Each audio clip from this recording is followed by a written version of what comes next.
बिस्मिल्लाहिर्रहमानिर्रहीम। मैं हूं तारिक तुनियो और ये है voice note number 1।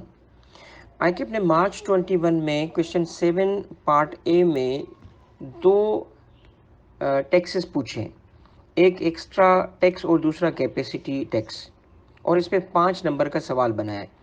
Extra tax किसे कहते हैं और उस पर क्या तफसील हम लिखेंगे। सबसे पहले एक्स्ट्रा टैक्स से मुतालिक जो बातें लिखी जाएंगी वो ये होंगी।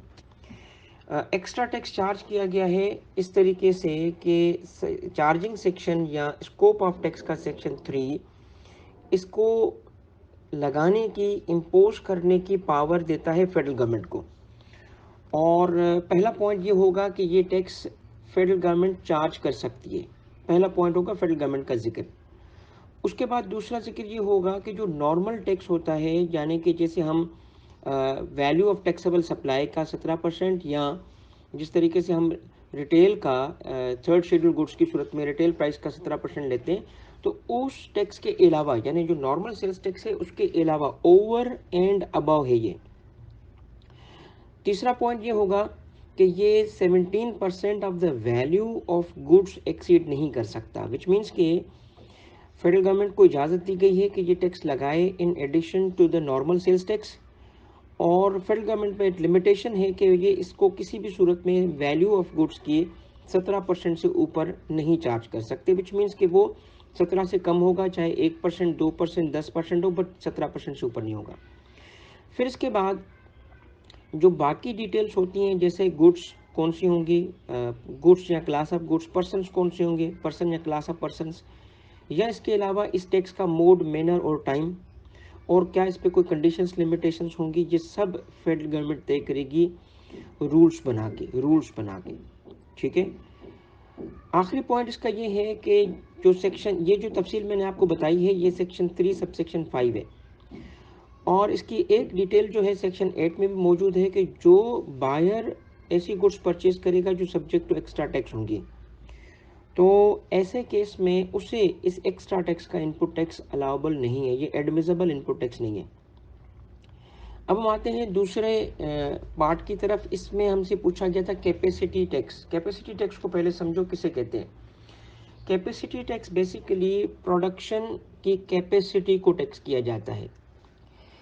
इस केस में सेल्स टैक्स में जो ये वाला पॉइंट है, इस पॉइंट में प्रोडक्शन की कैपेसिटी को टैक्स करने की ज़रूरत कब पेश आती है, जब कुछ इंडस्ट्रीज से sales tax on the basis of sales collect करना मुश्किल होता है। उनकी सेल्स या तो प्रॉपर्ली डिक्लेयर्ड नहीं होती, या फिर वो इंडस्ट्री जो है जिस तरीके से प्रॉब्लमेटिक इंडस्ट्रीज होती हैं, रिपोर्टिंग सही नहीं करते, और लॉ इम्प्लीमेंट करना अगर उनके हिसाब से मुश्किल है, तो इन या इस जैसे और हालात में ये प्रोडक्शन कैपेसिटी को टैक्स किया जाता है। क्योंकि सेल्स डिटरमिन करना अगर मुश्किल है तो प्रोडक्शन कैपेसिटी डिटरमिन करना बहुत आसान है, क्योंकि मशीन्स उसने जो परचेज की होंगी उसकी स्पेसिफिकेशन से हमें पता चल जाता है कि इसकी प्रोडक्शन कैपेसिटी क्या है। तो ये वाला सवाल भी सेक्शन 3 यानी स्कोप ऑफ टैक्स या चार्जिंग सेक्शन से पूछा गया है। सेल्स टैक्स को इस तरीके से भी चार्ज किया जा सकता है, यानी कि कैपेसिटी को टैक्स करने की इजाज़त भी है। इस केस में जो डिटेल्स होंगी वो गिवन है हमारे सेक्शन 3 और सब सेक्शन 1B में, और वो कुछ इस तरह है। सबसे पहले तो जो हम इस क्वेश्चन को अटेम्प्ट कर रहे हैं वो अपडेटेड लॉ के हिसाब से कर रहे हैं। ठीक है। तो उस हिसाब से अगर हम जाएं तो 10th शेड्यूल, अब आपको कुछ इसमें लिखना क्या होगा, सबसे पहले आपको लिखना क्या होगा कि जी ये 10th शेड्यूल, जैसे हमने 3rd शेड्यूल कहा था तो इसका 10th शेड्यूल है। 10th शेड्यूल में स्पेसिफाइड गुड्स पे ये टैक्स चार्ज किया जाता है, पहला पॉइंट। दूसरा पॉइंट क्या है कि इन ल्यू ऑफ जो नॉर्मल टैक्स है ना, जैसे extra tax in addition to normal sales tax था, ये इन ल्यू है। दूसरा पॉइंट क्या होगा कि फिर उससे जो नॉर्मल मेथड है उससे टैक्स नहीं लिया जाएगा, जैसे कि मैंने आपको इंट्रो में इसमें इस कैपेसिटी टैक्स के इंट्रो में बताया। तो ये दो मेन बातें हो गई कि ये 10th शेड्यूल के गुड्स हैं, और उसमें नॉर्मल जो टैक्स है जो वीएटी मेथड से हम चार्ज कर रहे होते हैं वो चार्ज नहीं होगा। ठीक है। और ये किस तरीके से होगा ये उस शेड्यूल के अंदर फिर बताया गया है फर्दर डिटेल्स, जैसे कि प्रोडक्शन कैपेसिटी किसकी होगी, प्लांट की, मशीनरी की, अंडरटेकिंग की, स्टैब्लिशमेंट या इंस्टॉलेशन की। तो चूंकि अलग अलग अल्फाज इस्तेमाल होते हैं तो सारे अल्फाज लिखे गए कि अगर कोई उसको प्लांट नहीं बोलता उसको अंडरटेकिंग बोलता है, इंस्टॉलेशन बोलता है। तो ये बेसिकली सिंपल अल्फाज में मशीन की प्रोडक्शन कैपेसिटी है। इस वजह से जो डिटेल लिखी गई है वो शायद लिखी गई है, और इसमें आखिर में लिखा गया है कि फिक्स्ड बेसिस पे ये टैक्स चार्ज होता है।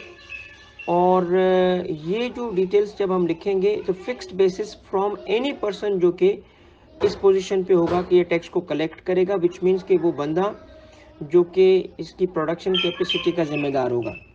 बिस्मिल्लाहिर्रहमानिर्रहीम, मैं हूँ तारिक तनियो और ये है वॉइस नोट नंबर 2।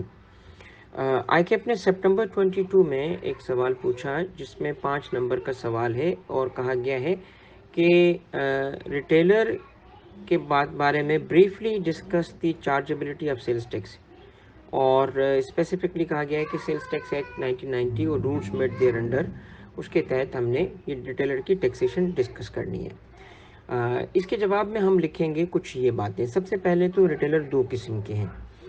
एक रिटेलर वो जो कि अपने इलेक्ट्रिसिटी के बिल के साथ सेल्स टैक्स पे करता है, और दूसरा कहलाता है टीयर 1 रिटेलर। इसको अगर हम बिल्कुल सादा ज़बान में कहें तो एक छोटा और एक बड़ा। जो छोटा होगा वो इलेक्ट्रिसिटी के बिल के साथ, और जो बड़े रिटेलर्स होंगे वो टीयर 1 कहलाते हैं।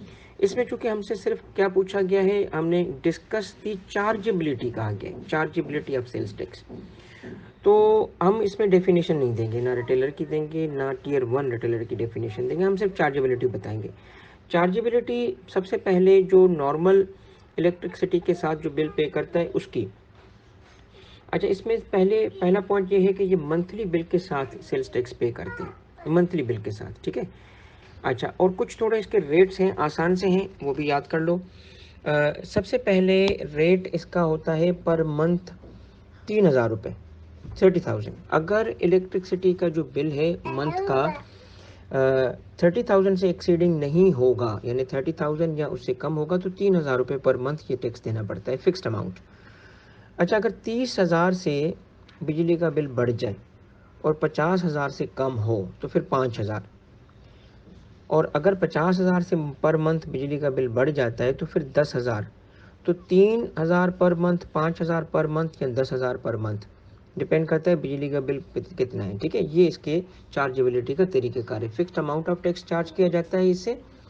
अच्छा, अब इसमें जो टैक्स कलेक्ट करना काम होता है इलेक्ट्रिसिटी सप्लायर का, कि जो वापडा या के इलेक्ट्रिक वगैरह जो भी मुल्क में इलेक्ट्रिसिटी सप्लाई करती हैं कंपनीज, वो इस टैक्स को कलेक्ट करते हैं और फिर FBR को पे करते हैं।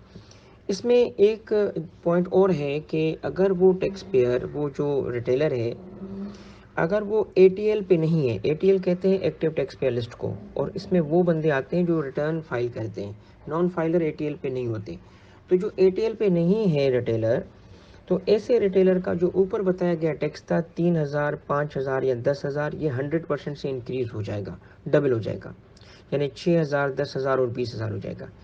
अच्छा, अब इसमें एक लास्ट पॉइंट ये है कि अगर वो जैसे बहुत छोटे दुकानदार होते हैं, तो 3,000 रुपये पर मंथ जो रखा गया है, अगर वो उनके लिए बहुत ज़्यादा है, उनकी तो इतनी सेल्स भी नहीं हो, तो उस केस में बोर्ड ने अपने पास पावर रखी है, और वो पावर ये है कि बोर्ड नोटिफिकेशन इशू करके और फिर बता सकता है कि जी ये जो रिटेलर्स हैं इनका टैक्स, जो कि बहुत छोटे रिटेलर हैं, गली कोने वाले हैं, तो इनका जो टैक्स होगा वो 2,000 के अंदर होगा। अब वो कितना होगा वो डिपेंड करता है, अप टू 2,000 की पावर उनके पास है।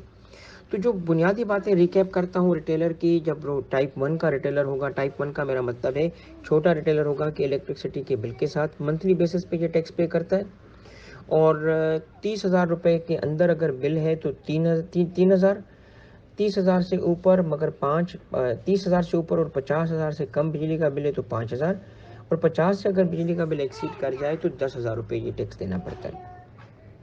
अब हम आते हैं दूसरी टाइप की तरफ रिटेलर की, और वो है टीयर 1।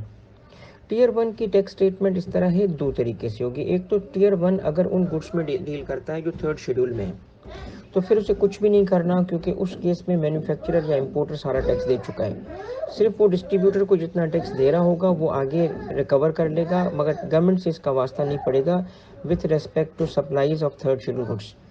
और other than 3rd schedule goods के लिए टीयर 1 को टैक्स देना होगा VAT मेथड से, जिस तरीके से मैन्युफैक्चरर, डिस्ट्रीब्यूटर सारा सप्लाई चेन पे कर रहा होता है कि सेल्स पे आउटपुट और परचेजेस पे इनपुट टैक्स। और इसमें लास्ट पॉइंट ये है कि टीयर 1 पे एक पाबंदी है कि वो POS system, point of sale system लगाते हैं। Thank you.